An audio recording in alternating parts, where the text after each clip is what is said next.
ভুনা করা হচ্ছে। বেশি যে মাংস ছিল না, ফ্রিজে যেটুকুন ছিল সেটুকুন নিয়ে এই যে রান্না করছি।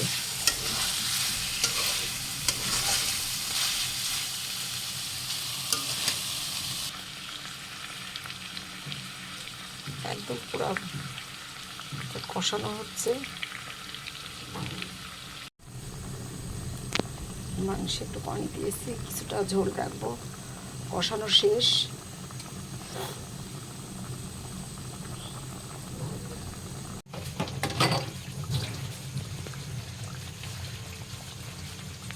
পানি শুকিয়ে এসছে মাংসটা, আর অল্প একটু দমে রেখে ঢেলে ফেলবো মাংসটা। এই যে মাংস রান্না কমপ্লিট। গরুর মাংস